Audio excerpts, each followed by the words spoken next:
ప్రభువైన యేసుక్రీస్తు నామములో మీ అందరికీ శుభాలు వందనాలు తెలియజేస్తూ ఉన్నాను. ఈరోజు మనము ఒక ముఖ్యమైన వీడియోని చూస్తూ ఉన్నాం. అదేంటంటే మన సొంత బుద్ధిని ఆధారం చేసుకుంటాం. కొన్నిసార్లు మన జ్ఞానాన్ని ఆధారం చేసుకుంటాం. లేక మేము బాగా చదువుకున్న వాళ్ళం కదా, నాకు తెలియనిది ఏముంది అని అనుకుంటూ ఉంటాం. ఇవన్నీ మనం మనుషులంగా అనుకుంటా ఉండగా మనం ఒక్కొక్కసారి మన ఆలోచనలన్నీ ఫెయిల్ అయిపోతూ ఉంటాయి. నిరాశ, నిస్పృహ.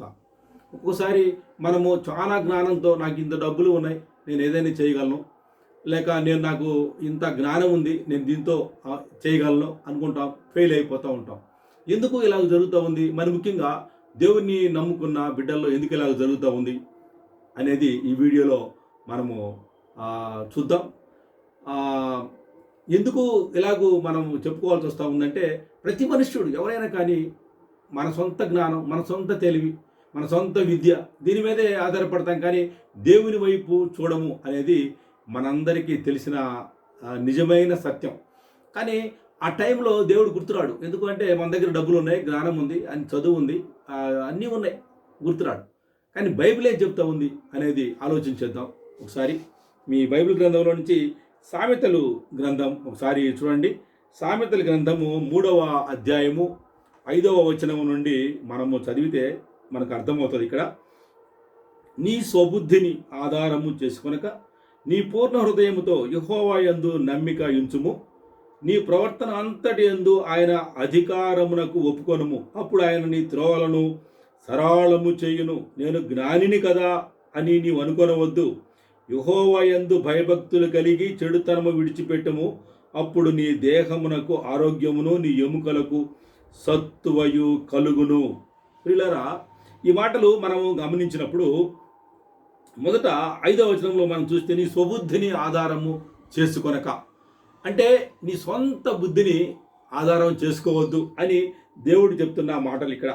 ఇది చూస్తే నీ పూర్ణ హృదయముతో యెహోవా యందు నమ్మిక ఉంచుము. దేవుని యందు నమ్మిక ఉంచాలి.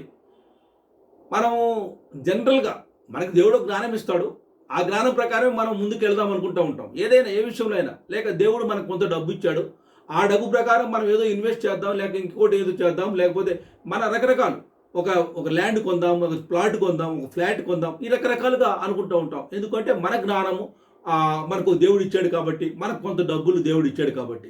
కానీ మన డబ్బులే, కానీ దేవుని జ్ఞానముతో ముడిపెట్టి వాటిని చూస్తే దేవుడు అద్భుతాలు చేస్తాడు మన జీవితాల్లో. అంటే మన జ్ఞానం ఉంది, దేవుని జ్ఞానము అపరిమితం. ఎందుకంటే ఆయన ఈ సృష్టిని యావత్తును సృష్టించిన సృష్టికర్త కనుక ఈ మనకు ఇచ్చిన జ్ఞానం కొంచెం జ్ఞానం, ఒక లిమిటెడ్ జ్ఞానం మనకి ఇచ్చాడు దేవుడు. ప్రతిసారి ఏం చేస్తామంటే మన జ్ఞానంతోనే మనం ముందుకు పోవడానికి ప్రయత్నం చేస్తాం, కానీ దేవుని మీద ఆధారపడం. ఎందుకు దేవుని మీద ఆధారపడాలి అంటే ఆయన సర్వజ్ఞాని, జ్ఞానము ఆయన దగ్గర ఉంది. జ్ఞానం ఎవరికైనా కావాలి అంటే ఆయన నన్ను అడగండి అన్నాడు. కనుక ఈ విషయాలన్నీ జ్ఞానవంతుడైన దేవుణ్ణి మనం ఆధారం చేసుకుంటే, లేక ఆయన అధికారానికి మనము ఒప్పుకుంటే, ఒబే అయితే డెఫినెట్గా దేవుడు నువ్వు చేసే ప్రయత్నాలన్నిటిలో కూడా నీకు శాంతిని అనుగ్రహిస్తాడు. అదే షాలోం, నీకు పరిపూర్ణ శాంతిని దేవుడు అనుగ్రహిస్తాడు. పిల్లారా, ఇక్కడ మనం గమనిస్తే 5వ వచనంలో గమనిస్తే, నీ పూర్ణ హృదయంతో యెహోవా యందు నమ్మిక ఉంచుము. నీ ప్రవర్తన అంతటి యందు ఆయన అధికారమునకు ఒప్పుకొనుము. అప్పుడు ఆయన నీ త్రోవలను సరళము చేయును.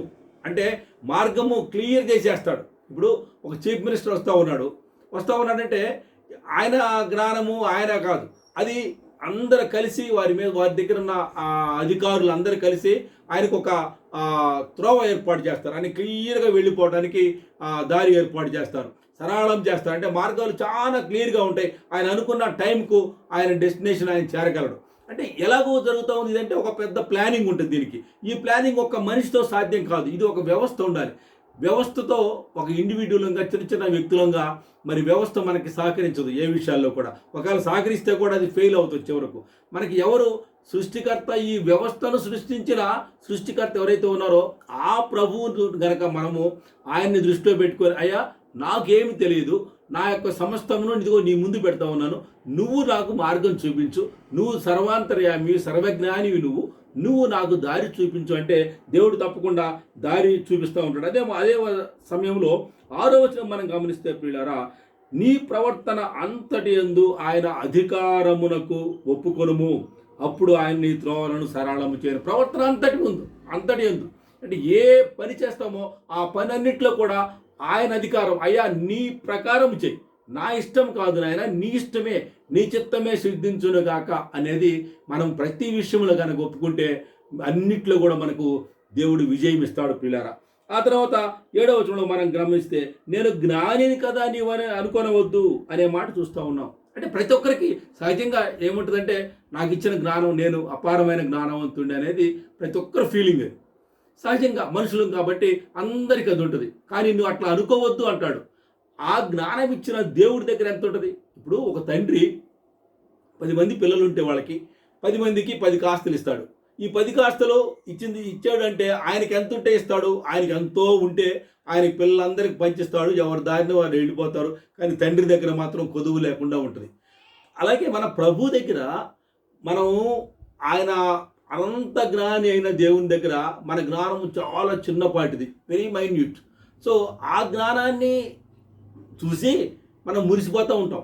ఓకే, ఈ జ్ఞానంతో నేను ఏదైనా చేయగలను. మనకు పూర్ణ శాంతి కావాలంటే, మనసు నెమ్మది కావాలంటే మన జ్ఞానం దేవుని ముందు పెట్టి, అయ్యా ఇప్పుడు ఏం చేద్దాం చెప్పండి అంటే దేవుడు ఆ జ్ఞానానికి ఆయన జ్ఞానం కలుపుతాడు. కలిపినప్పుడు నువ్వు ఏది చేసినా, ఎక్కడికి వెళ్ళినా సక్సెస్. నువ్వు ఏమనుకున్నా హ్యాపీగా ఉండొచ్చు. ఒక్కోసారి నిద్ర పట్టిన రాత్రులు ఉంటాయి. ఒక్కోసారి అసలు ఎంత ఉంది, ఇంత డబ్బు ఉంది, ఇదంతా ఉంది, నేను ఏం చేసుకోవాలి అనే ఆలోచన మనకు వస్తూ ఉన్నప్పుడు నిద్ర పట్టిన పరిస్థితులు, అయోమయం. పగలంతా ఫ్రెండ్స్తో ఉంటాం, సాయంత్రం అయ్యేసరికి మన దగ్గర ఎవ్వరు ఉండరు, ఒక్కరమే ఉంటాం, నిద్ర రాదు. అంటే ఎందుకు ఇది ఇలాగ వస్తుందంటే మనమే ఆలోచించుకుంటూ ఉంటాం, రేపేం జరుగుద్దో, రేపేమవుతుందో, అదేం చేయాలి, ఇదేం చేయాలి, ఈ ఆలోచనలతోటి నిద్ర రాని పరిస్థితులు వస్తాయి. ఈ పరిస్థితులు వస్తూ ఉన్నప్పుడు మనం ఏం చేయాలంటే, అయ్యా నాకు అనవసరం, ఆయన ఏమన్నాడు ప్రభు, నీ భారము యెహోవా మీద మోపుము అన్నాడు. అంటే మనం సమస్తమైన భారాన్ని ఆయన మీద మోపాలి. ఎప్పుడైతే ఆయన మీద మోపామో మనం ఫ్రీ అయిపోతాం. అలాగే మనం మోసుకుంటూ ఉంటే, ఒక చిన్న ఉదాహరణ చెప్తాం మీకు. ఒక ఆవిడ మరి కూరగాయలు లేక ఆకుకూరలు అవన్నీ కూడా వేసుకొని ఒక బుట్ట తల మీద ఎత్తుకొని ఆమె వేరే ఊరు వెళ్ళి దాన్ని అమ్ముకోవాలి. వెళ్ళాలంటే మధ్యలో ఈ లారీలు, చిన్న చిన్న ట్రాక్టర్స్ ఇవన్నీ వస్తూ ఉంటాయి కదా. ఈ ట్రాక్టర్ వచ్చినప్పుడు ట్రాక్టర్ అతను ఆపి ఎక్కించుకొని ఆమె ఎక్కడికి పోవాలో డెస్టినేషన్ అక్కడికి తీసుకెళ్ళడానికి ట్రాక్టర్ ఎక్కించుకున్నాడు. ట్రాక్టర్ వెనక ట్రక్ ఉంటుంది కదా, దానిలో ఎక్కిన తర్వాత ఆమె ఏం చేసింది, బుట్ట కిందకి దింపట్లేదు. ఎందుకు దింపట్లేదంటే తల మీద ఉంది బుట్ట, అదే దానికి సంబంధించిన ఆ కూరగాయలన్నీ వేసుకున్న ఆ బుట్ట పెద్దది ఉంది, అది కిందకి దింపట్లేదు, అట్లానే పట్టుకొని ఉంది. ఏందమ్మా, పక్కన వాళ్ళు అడిగారు, ఏందమ్మా దించమంటే, అయ్యా నన్ను తీసుకెళ్ళిందే ఒక పెద్ద కష్టం ఆయనకి, మళ్ళీ ఈ బుట్ట కూడా ఆయన ఆడమోస్తాడు, అందుకని నేనే మోసుకుంటా ఉన్నాను అందట. అంటే ఎలా ఉంటుంది ఇది అంటే, ఆయన అంటున్నాడు నీ భారం మొత్తం నా మీద మోపుకుంటా ఉన్నాడు, మనం మాత్రం ఆ తల మీద అట్లే పెట్టుకొని అలాగే ఉంటా ఉన్నాం ప్రియులారా. ఇది గమనించాలి, దేవుని మీద పెట్టేసేయాలి. మన జ్ఞానం చాలదు, అయ్యా నా జ్ఞానం చాలదు, నా జ్ఞానం అసలు సరిపోదు, నీ జ్ఞానాన్ని దీనికి జోడించిన ఆయన, లేక నా ఆలోచన నాకు తట్టట్లేదు, నువ్వు నాకు జ్ఞానమి, నువ్వు నాకు ఆలోచనవి, లేక నువ్వు నాకు మంచి నిద్ర పోయేటట్టు చెయ్యి అని దేవుని మీద పెడితే దేవుడు ప్రశాంతత మనకు దయచేస్తాడు.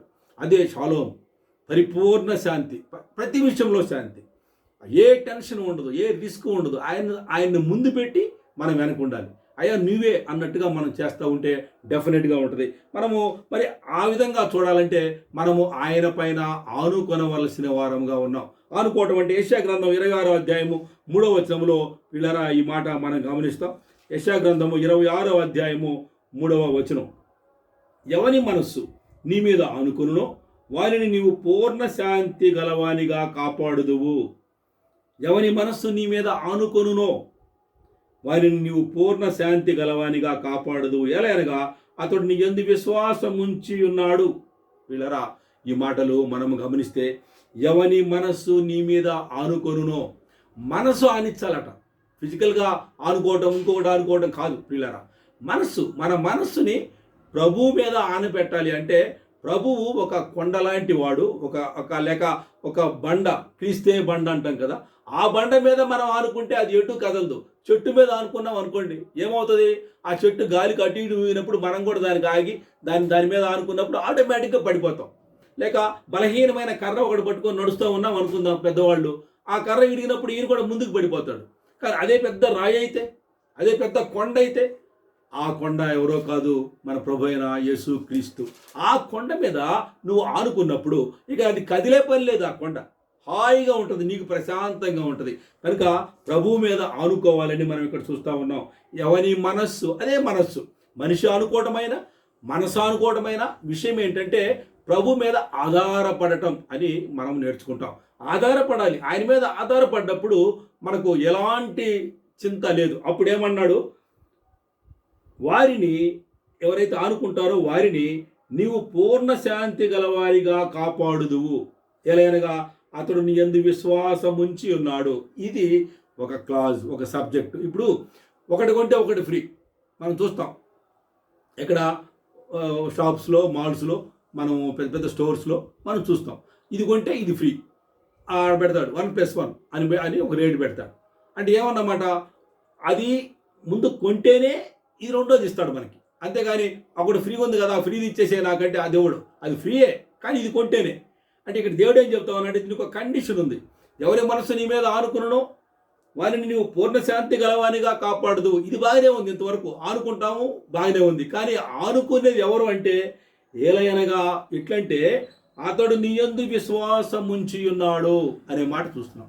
నీ యందు విశ్వాసం అనగా ప్రభు యందు విశ్వాసం ఉంచిన వారికి మాత్రమే ఆనుకునే ఛాన్స్ ఉంటుంది, లేకపోతే ఆనుకునే ఛాన్స్ లేదు. ఇప్పుడు రోడ్డును పోయే ఒక వ్యక్తిని నానా నానా డాడీ డాడీ అంటే ఆయన చూస్తాడు మన వైపు? చూడ్డు. ఎందుకు చూస్తాడు? ఆయన పిల్లలు మనం కాదు కదా. మన పిల్లలు ఆయన పిల్లలు మనం కానప్పుడు మనం డాడీ అంటే, లేక మమ్మీ ఒక ఎవరు ఆడమనిషి పోతా ఉంది, మమ్మీ మమ్మీ అంటే ఆమె చూస్తుందా? ఆ మమ్మీ మనకు కాదు, ఆమె ఎవరికో మమ్మీ, ఆయన ఎవరికో డాడీ. సో మనల్ని ఎలాగో ఆయన మన వైపు చూస్తాడు? చూడ్డు. ఎప్పుడు చూస్తాడు? ఆయన బిడ్డలుగా అయితే చూస్తాడు. అదే ఆయన బిడ్డలైతే చూస్తాడు. ఎవరు ఆయన బిడ్డలు? యేసు ప్రభు అని నోటితో ఒప్పుకొని, ఆయన మృతులలో నుండి లేచనని హృదయమందు విశ్వాసం మనం గనక ఉంటే, విశ్వాసం ఉంచితే అప్పుడు మనల్ని నీతిమంతులుగా చేస్తాడు. నోటితో యేసు ప్రభు దేవుడని ఒప్పుకోవాలి. నా కొరకు ఆయన చనిపోయి తిరిగి లేచాడు అని ఒప్పుకోవాలి. అప్పుడు మాత్రమే వారిని విశ్వాసులుగా స్వీకరిస్తాడు. ఆ తర్వాత బాప్తీసం తీసుకుంటారు, అప్పుడు విశ్వాసులుగా అవుతారు. కనుక ఇవన్నీ జరుగుతూ ఉన్నప్పుడు అప్పుడు ఆయన మీద ఆనుకోవాలి. ఒట్టిగా ఆనుకుంటే కుదరదు. మనం ఊరికనే ఆనుకుంటామంటే కుదరదు. చాలామంది భోజనం చేసేటప్పుడు ప్రార్థన చేసుకొని భోజనం చేస్తారు. ప్రభువు నమ్ముకోకపోయినా ఎవరైనా కూడా యేసు ప్రభుకు ఒకసారి స్తోత్రం చెప్పి, అయ్యా నువ్వు ఆహారం ఇచ్చినందుకు నీకు వందనాలు నాయన, ఇదిగో ఈ ఆహారం తింటా ఉన్నాను అని భోజనం చేసేటప్పుడు ప్రార్థన చేస్తారు. హాయిగా తింటారు ఆ సంతోషం మీద. నువ్వు అనుకుంటున్నావా ప్రభు నీ మాట విన్నాడని? వినడు. ఎందుకంటే ఆయన వినటానికి, నాయనా తండ్రి అంటే ఏమి? కుమారుడు పిలవటం. నువ్వు కుమారుడివే కాదు కదా, తండ్రి అంటే ఎట్టా వింటాడు మాట? వినడు. ఎప్పుడు వింటాడు? ఇదిగో ఆయన యందు విశ్వాసం ఉంచితే ఆయన వింటాడు. అందుకే మనం ఇక్కడ ఈ క్లాస్ చూస్తున్నాం. ఎలాగనగా అతడు నీ యందు విశ్వాసం ఉంచి ఉన్నాడు, యేసు ప్రభు అని ఒప్పుకొని ఉన్నాడు అనే మాట. ఆ విశ్వాసం ఉంచితే మనం ఆయన మీద ఆనుకోవచ్చు. అప్పుడు ఆయన పూర్ణ శాంతి గలవానిగా మనల్ని చేస్తాడు. అదే షాలోం. షాలోం అనగా పూర్ణ శాంతి. షాలోం అనేది హెబ్రీ వర్డ్. దానిలో అది పూర్ణ శాంతి గలవారిగా మనలను ఆయన చేస్తాడు అనే మాటలు మనము చూస్తూ ఉన్నాం. పిల్లరా, ఈ మాటలు మనము గమనిస్తూ ఉంటుండగా, పూర్ణ శాంతి నీకు కావాలంటే యేసు ప్రభువుని నమ్ముకోవాలి, బాప్తిస్మం ద్వారా సాక్ష్యం ఇవ్వాలి, సంఘములో చేర్చబడాలి, ఆ తర్వాత దేవుని బిడ్డగా అవ్వాలి. ఆ తర్వాత పూర్ణ శాంతి నీకు ఆటోమేటిక్గా వచ్చేస్తుంది. ఎందుకు అంటే నువ్వు ఆయన బిడ్డగా అనుకుంటావు కాబట్టి, ఆయన బిడ్డగా ఉంటావు కాబట్టి నీకు అది పూర్ణ శాంతి ఆయన కలుగు చేసేవాడుగా ఉన్నాడు. మీ అందరికీ ప్రభు అయిన యేసుక్రీస్తు నామములో వందనాలు. చిన్న ప్రార్థన చేస్తాను, కళ్ళు మూసుకోండి. ప్రేమగల మా గొప్ప తండ్రి, పరిశుద్ధుడా నీ పాదాలకు స్తోత్రాలు చెల్లిస్తూ ఉన్నాం. ఇంతవరకు నాయన మరి నీ బిడ్డలు నాయన ఈ వాక్యం శ్రద్ధతో విన్నారు, అందును బట్టి స్తోత్రాలు చెల్లిస్తూ ఉన్నాం. అవును నాయన, మేమందరం కూడా నాయన నీ మీద ఆనుకోవాలి, మా మనస్సు నీ మీద ఆనుకోవాలి. అప్పుడు మాత్రమే మమ్మల్ని పూర్ణ శాంతి గలవానిగా నాయన మీరు చేస్తారు. అందును బట్టి మీకు స్తోత్రాలు నాయనా ప్రభు. ఆ విధమైన పూర్ణ శాంతిని మీరు దయచేయమని మీరు మహిమ ఘనత ప్రభావము కలిగించుకొనమని యేసు ప్రభు వారి శ్రేష్టమైన శక్తి గల నామమున ప్రార్థన చేసి అడిగి వేడుకుంటున్నాము తండ్రి. ఆమేన్, ఆమేన్, ఆమేన్. ప్రియులారా, మరి ఈ వీడియో మీకు నచ్చితే మీ వారికి షేర్ చేయండి, మీ గ్రూప్స్లో పోస్ట్ చేయండి. అలాగే ఇంకెవరైనా మన వీడియోని సబ్స్క్రైబ్ చేసుకోకపోతే సబ్స్క్రైబ్ చేసుకోండి. అందరికీ ప్రభువైన యేసుక్రీస్తు నామములో మరొకసారి వందనాలు తెలియజేస్తూ ముగిస్తూ ఉన్నాను. థ్యాంక్ యూ వందనాలు. God bless you.